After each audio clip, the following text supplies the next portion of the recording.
Jésus a mis ses pieds dans ma maison. Il a mis ses pieds dans ma maison. Jésus a mis ses pieds dans ma maison. Il a mis ses pieds dans ma maison. Jésus a mis ses pieds dans ma maison. Il a mis ses pieds dans ma maison. Il a mis ses pieds.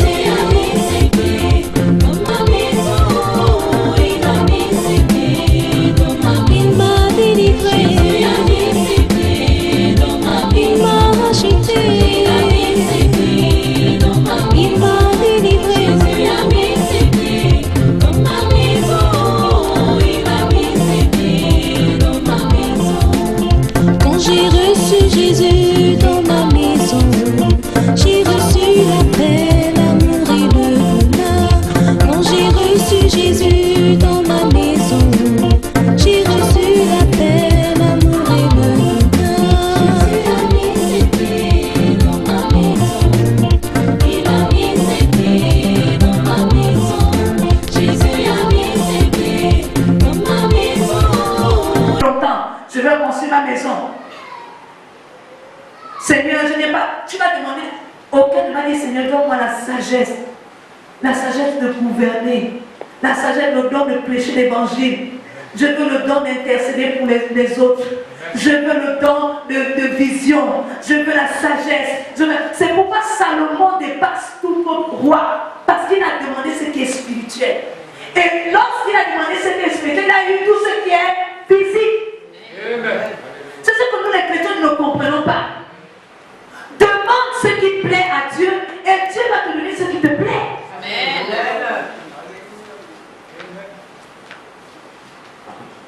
Mais nous demandons à Dieu ce qui ne lui plaît pas. Alléluia. Amen. Les chrétiens sont devenus égoïstes. Dis à ton frère, arrête d'être égoïste. Dis arrête ça. Alléluia. Amen. Maintenant nous allons voir les blessures dues à la comparaison. Alléluia. Amen. Vous savez, l'église est remplie. Je déteste cette phrase. Depuis longtemps, je parlais comme ça, mais quand Dieu m'a enseigné, et l'homme de Dieu, l'apôtre Paul, Messie, il me disait souvent, la personne, je n'aime pas quand tu parles comme ça. Alléluia. Amen. Si Dieu a béni, papa et Tizom, il doit aussi me bénir, je dois aussi travailler comme papa et Tizom. Alléluia. Oh, si j'étais à la place de lui faire un oreille. Alléluia. Amen. Tu as vu les enfants des gens. Tu as vu les enfants des gens, comment ils sont brillants à l'école. Toi, Dieu m'a donné 5 ans.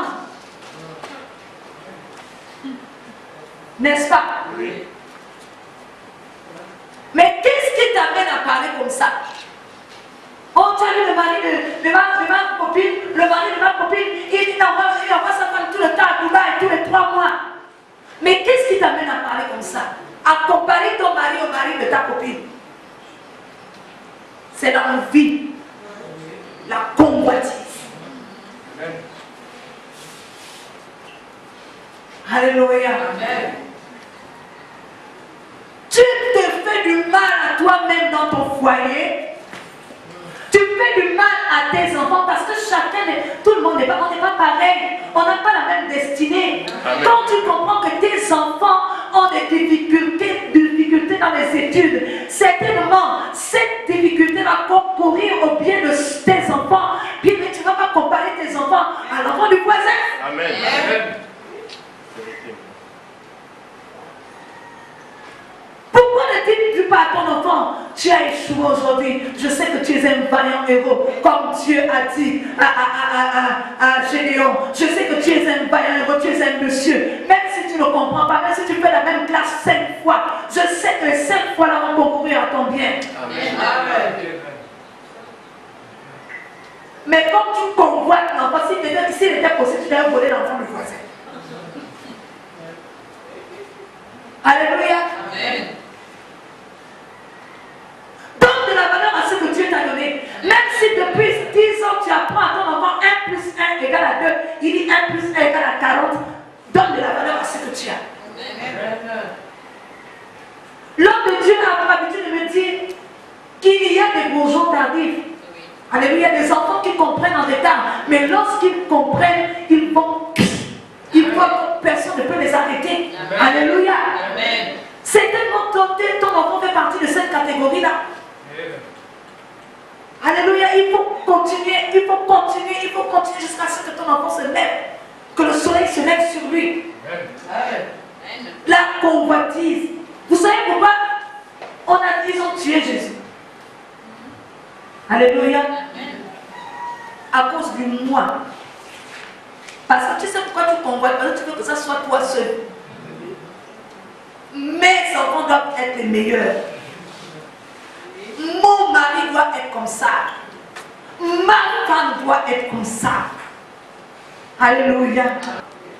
Même dans l'église, si le pasteur félicite une autre intercesseuse, par exemple, le pasteur va dire, telle soeur va élever la voix, la soeur va élever la voix, à la fin de culte, le pasteur va dire, ah, la soeur Bernadette, vraiment, ta prière est directement notée. Tu vas avoir un pincement au cœur. Tu vas aller à la maison, tu vas commencer à dire, Seigneur, je veux être la meilleure intercesseuse de l'église. Qu'est-ce qui te pousse? C'est l'envie, la convoitise, le moi. Parce que tu veux que ça soit seulement toi, le moi. Il faut que le moi meure dans l'église. Il faut que le moi meure dans ta vie. Puis, mais lorsque l'autre a une promotion et tu commences à dire, ça aurait dû être moi, ça ton moi doit mourir. Ça doit mourir. Alléluia. Nous ne sommes pas identiques. Dis à ton frère que je ne suis pas comme toi. Nous ne sommes pas identiques. Alléluia. Arrête de me comparer à la femme du voisin. Arrête de me comparer à ta soeur. Arrête de me comparer à ton père. Quand j'étais chez mon père, depuis que tu m'as épousé là, quand j'étais chez mon père, j'étais comme ça. Tu convoites même ton père. Ça veut dire que tu convoites ta mère. Hein, oui, que ta mère a un bon mari. Toi, tu n'as pas, tu aimerais être à la place de ta mère. Si tu commences à comparer ton mari à ton père, ça veut dire que tu aimerais que ton père soit ton mari. Tu ne le dis pas clairement, mais c'est ça. Si tu commences à comparer ta femme à ta mère ou à ta soeur, ça veut dire que tu veux que ta femme soit identique à ta mère ou à ta soeur. Là, il y a un problème. Tout ça, c'est à cause de quoi? La convoitise. Comparaison. Arrêtez de comparer les gens. Jésus ne peut pas être comparé à quelqu'un. Toi aussi, tu ne peux pas être comparé à quelqu'un. Parce que tu n'es pas même qualité. Arrêtez de comparer les hommes de Dieu. Que tel homme de Dieu est plus puissant ou tel.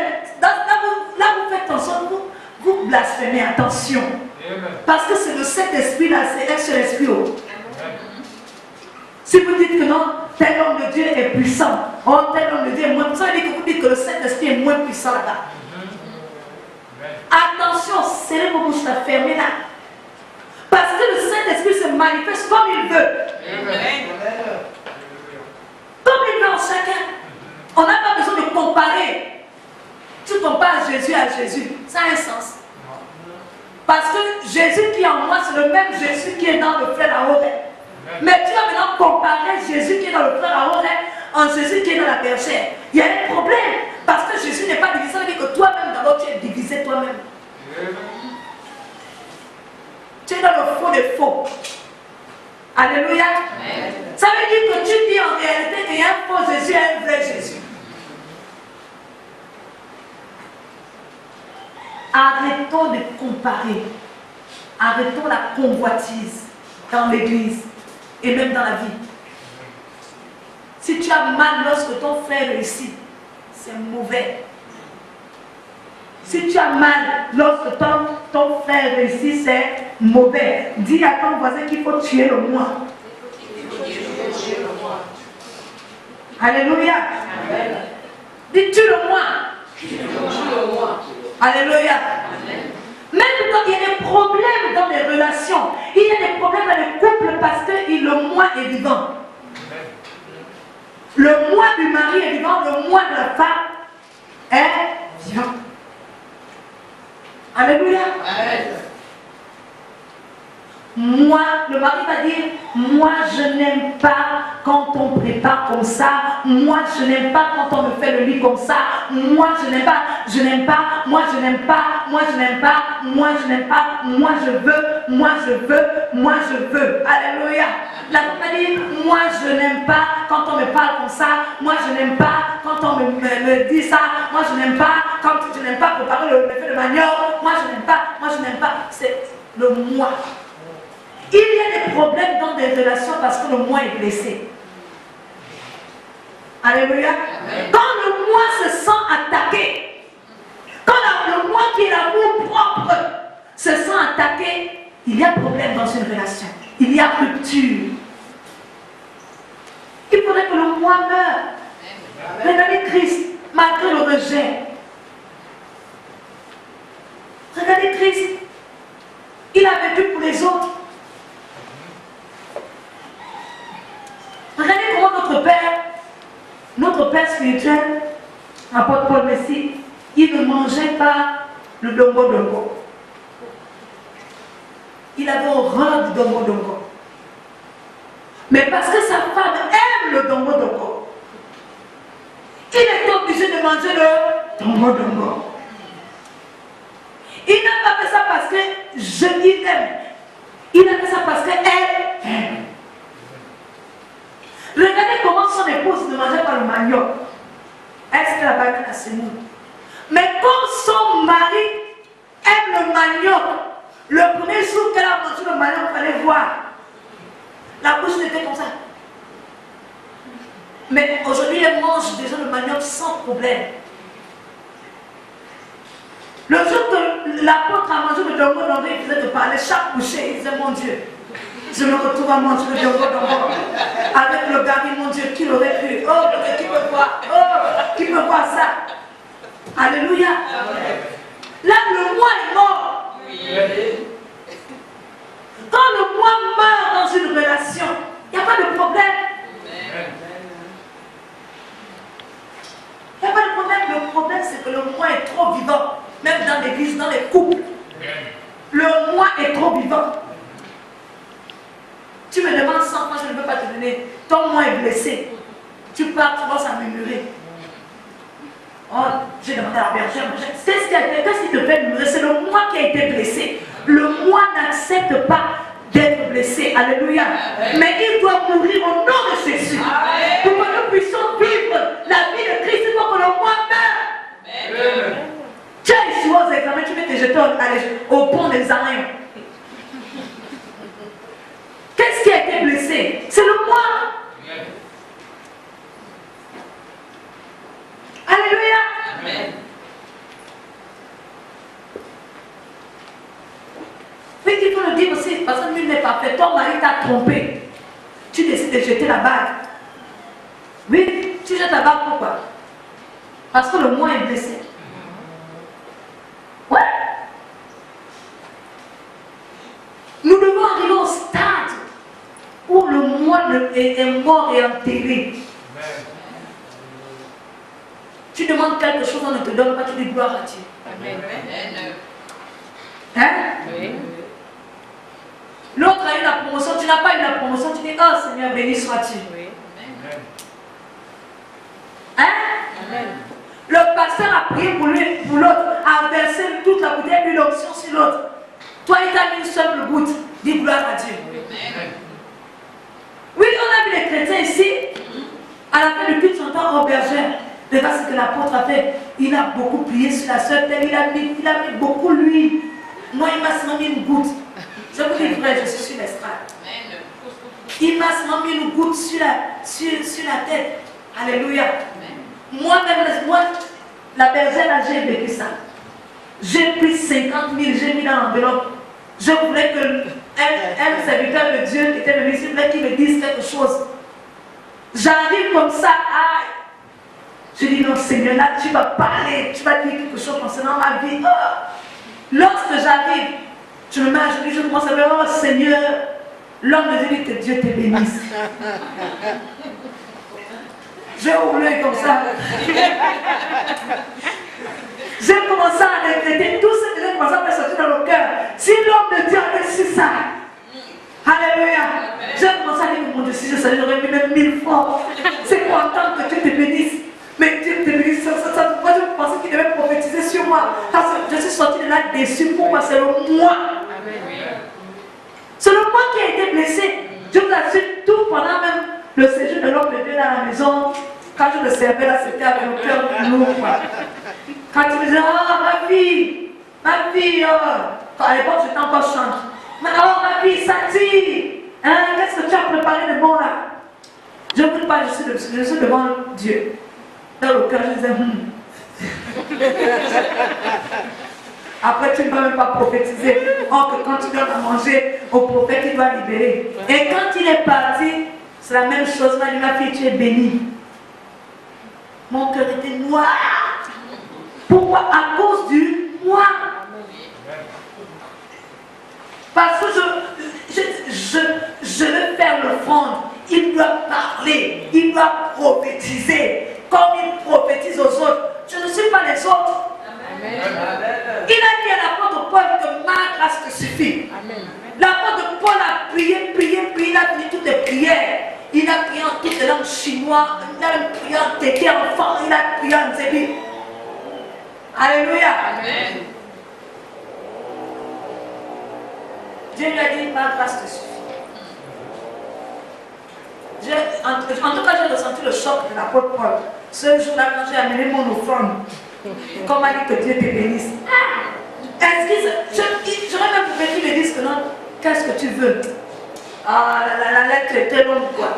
Elle était longue, je vous assure. Alléluia. Mais la gloire soit rendue à Christ. Alléluia. Quand Dieu te dit tu es béni, c'est que tu es béni. Dieu n'a rien dit d'extraordinaire à Marie, il a dit tu es béni entre toutes les femmes. Alléluia. Amen. Le mot béni là c'est beaucoup. Oui. Amen. C'est maintenant à toi d'orienter maintenant. Alléluia. Amen. Donc, nous devons tuer le moi. Nous devons tuer le moi parce que c'est ce qui fait mal dans ta vie. Quand ton enfant vient te dire non, je n'ai pas reçu aux examens. Ce qui te fait mal là, ce n'est pas parce que l'enfant n'a pas reçu. Hein? Ce n'est pas l'avenir de l'enfant qui te fait mal. Ce n'est pas l'année perdue qui te fait mal. Je te dis non, ce n'est pas parce que ton enfant a perdu une année. C'est parce que tu voulais être parmi les parents qui vont dire oh, mon enfant a eu. Hein? Non, faut dire la vérité. Amen. Parce que tu veux se dire oh, mon enfant il n'a pas quoi. C'est ce que tu voulais crier aussi par le mais comme tu n'as pas crié, c'est ce qui te fait mal. Parce que si ça te faisait mal, tu devais sentir la douleur de ton enfant lorsque ce qu'il ressent lorsqu'il échoue. Amen. Parce que celui qui échoue a mal. Il n'a pas besoin que tu dises je gagne. J'ai perdu toute une année. Tu sais combien j'ai dépensé? Cet argent, j'aurais dû affecter ça, acheter des briques. Au moins, la maison, je sais que ça va m'habiter. Je mets en location, mais toi, franchement, pendant que écoute les voisins, écoute comment ils sont en train de. On prend l'exemple sur l'enfant du voisin. Alléluia. Amen. Mais pendant ce temps, tu blesses encore plus ton enfant. Oui. Vous savez, il y a des enfants qui marchent comme ça. Tellement tu lui dis qu'il est bête, il dit ah, si mon parent dit que je suis bête, ça veut dire que je suis bête, ça ne vaut la peine que j'aille à l'école. Beaucoup d'enfants sur 100, 98 enfants pensent comme ça. Oh, l'examen là, tu ne vas jamais avoir. Hein? Ça fait combien de fois que tu as passé les autres? Écoute. L'année prochaine, il n'aura pas. Parce qu'il va dire, ah, maman m'a dit que ça ne sert à rien. Si papa me parle, ça ne sert à rien, je n'aurai pas. Donc, quand il parlait facilement dessiner sur la feuille tu sors tranquille. Alléluia. Donc arrêtons de blesser inutilement nos enfants. Amen. Arrête de blesser inutilement ton épouse ou ton époux.